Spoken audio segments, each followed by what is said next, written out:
محترم ناظرین، السلام علیکم۔ یہ حضرت موسیٰ علیہ السلام کی وہ مقدس لاٹھی ہے جس کو عصائے موسیٰ کہتے ہیں۔ اس کے ذریعے آپ کے بہت سے ان معجزات کا ظہور ہوا جن کو قرآن مجید نے مختلف عنوانوں کے ساتھ بار بار بیان فرمایا ہے۔ اس مقدس لاٹھی کی تاریخ بہت قدیم ہے، جو اپنے دامن میں سینکڑوں ان تاریخی واقعات کو سمیٹے ہوئے ہیں جن میں عبرتوں اور نصیحتوں کے ہزاروں نشانات ستاروں کی طرح جگمگا رہے ہیں، جن سے اہل نظر کو بصیرت کی روشنی اور ہدایت کا نور ملتا ہے۔ یہ لاٹھی حضرت موسیٰ علیہ السلام کے قد برابر 10 ہاتھ لمبی تھی اور اس کے سر پر 2 شاخیں تھیں جو رات میں مشعل کی طرح روشن ہو جایا کرتی تھی۔ یہ جنت کے درخت پیلو کی لکڑی سے بنائی گئی تھی اور اس کو حضرت آدم علیہ السلام بہشت سے اپنے ساتھ لائے تھے۔ حضرت آدم علیہ السلام کے بعد یہ مقدس عصا حضرات انبیاء کرام علیہم السلام کو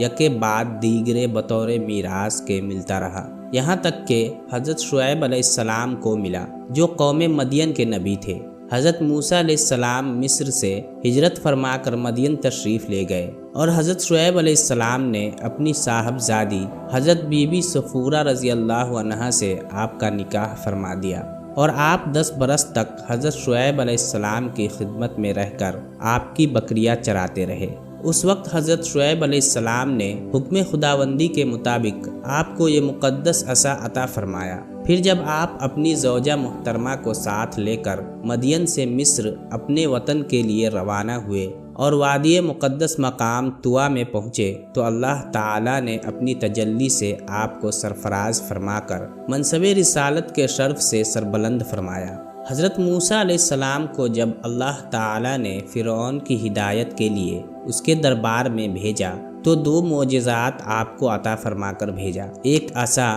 دوسرا روشن ہاتھ۔ حضرت موسیٰ علیہ السلام اپنے گریبان میں ہاتھ ڈال کر باہر نکالتے تھے تو ایک دم آپ کا ہاتھ روشن ہو کر چمکنے لگتا تھا۔ پھر جب آپ اپنا ہاتھ گریبان میں ڈال دیتے تو وہ اپنی اصل صورت پر ہو جایا کرتا۔ فرعون نے ایک میلہ لگوایا اور اپنی پوری سلطنت کے جادوگروں کو جمع کر کے حضرت موسیٰ علیہ السلام کو شکست دینے کے لیے مقابلے پر لگا دیا، اور اس میلے کے ازدحام میں جہاں لاکھوں انسانوں کا مجمع تھا، ایک طرف جادوگروں کا ہجوم اپنی جادوگری کا سامان لے کر جمع ہو گیا، اور ان جادوگروں کی فوج کے مقابلے میں حضرت موسیٰ علیہ السلام تنہا ڈٹ گئے۔ جادوگروں نے فرعون کی عزت کی قسم کھا کر اپنے جادو کی لاٹھیوں اور رسیوں کو پھینکا تو ایک دم وہ لاٹھیاں اور رسیاں سانپ بن کر پورے میدان میں ہر طرف پھنکارے مار کر دوڑنے لگے، اور پورا مجمع خوف و ہراس میں بدحواس ہو کر ادھر ادھر بھاگنے لگا، اور فرعون اور اس کے تمام جادوگر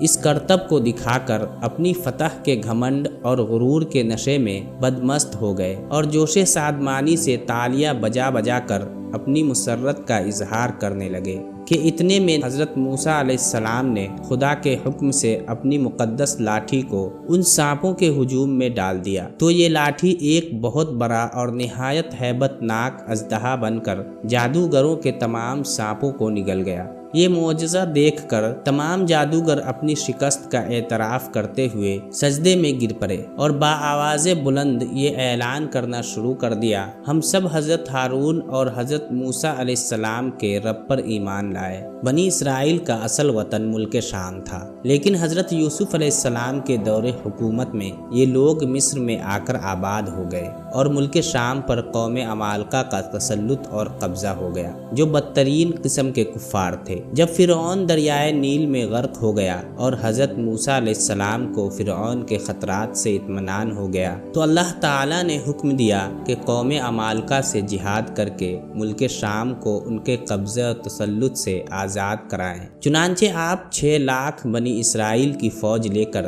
جہاد کے لیے روانہ ہو گئے، مگر ملک شام کی حدود میں پہنچ کر بنی اسرائیل پر قوم عمالقہ کا ایسا خوف سوار ہو گیا کہ بنی اسرائیل ہمت ہار گئے اور جہاد سے منہ پھیر لیا۔ اس نافرمانی پر اللہ تعالیٰ نے بنی اسرائیل کو یہ سزا دی کہ یہ لوگ 40 برس تک میدان طیہ میں بھٹکتے اور گھومتے پھرے اور اس میدان سے باہر نہ نکل سکے۔ حضرت موسیٰ علیہ السلام بھی ان لوگوں کے ساتھ میدان طیہ میں تشریف فرما تھے۔ جب بنی اسرائیل اس بے آب و گیا میدان میں بھوک و پیاس کی شدت سے بے قرار ہو گئے تو اللہ تعالیٰ نے حضرت موسیٰ علیہ السلام کی دعا سے ان لوگوں کے کھانے کے لیے من سلویٰ آسمان سے اتارا۔ من شہد کی طرح ایک قسم کا حلوہ تھا اور سلویٰ بھنی ہوئی بٹیریں تھی۔ کھانے کے بعد جب یہ لوگ پیاس سے بےتاب ہونے لگے اور پانی مانگنے لگے تو حضرت موسیٰ علیہ السلام نے پتھر پر اپنا عصا مار دیا تو اس پتھر میں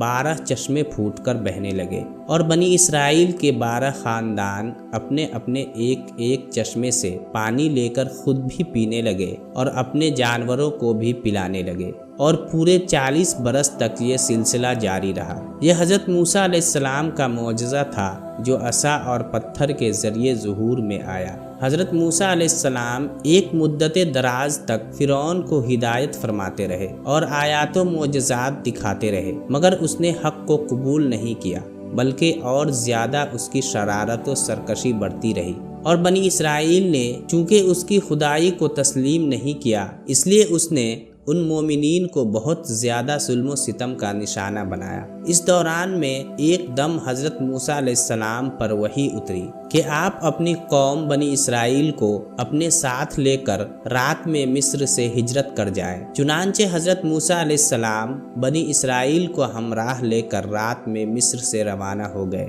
جب فرعون کو پتہ چلا تو وہ بھی اپنے لشکروں کو ساتھ لے کر بنی اسرائیل کی گرفتاری کے لیے چل پڑا۔ جب دونوں لشکر ایک دوسرے کے قریب ہو گئے تو بنی اسرائیل فرعون کے خوف سے چیخ پڑے کہ اب تو ہم فرعون کے ہاتھوں گرفتار ہو جائیں گے، اور بنی اسرائیل کی پوزیشن بہت نازک ہو گئی کیونکہ ان کے پیچھے فرعون کا خون خوار لشکر تھا اور آگے موجیں مارتا ہوا دریا تھا۔ اس پریشانی کے عالم میں حضرت موسیٰ علیہ السلام مطمئن تھے اور بنی اسرائیل کو تسلی دے رہے تھے۔ جب دریا کے پاس پہنچ گئے تو اللہ تعالیٰ نے حضرت موسیٰ علیہ السلام کو حکم دیا کہ تم اپنی لاٹھی دریا پر مار دو۔ چنانچہ جو ہی آپ نے دریا پر لاٹھی ماری تو فوراً ہی دریا میں 12 سڑکیں بن گئیں، اور بنی اسرائیل ان سڑکوں پر چل کر سلامتی کے ساتھ دریا سے پار نکل گئے۔ فرعون جب دریا کے قریب پہنچا اور اس نے دریا کی سڑکوں کو دیکھا تو وہ بھی اپنے لشکروں کے ساتھ ان سڑکوں پر چل پڑا، مگر جب فرعون اور اس کا لشکر دریا کے بیچ میں پہنچا تو اچانک دریا موجیں مارنے لگا اور سب سڑکیں ختم ہو گئیں اور فرعون اپنے لشکروں سمیت دریا میں غرق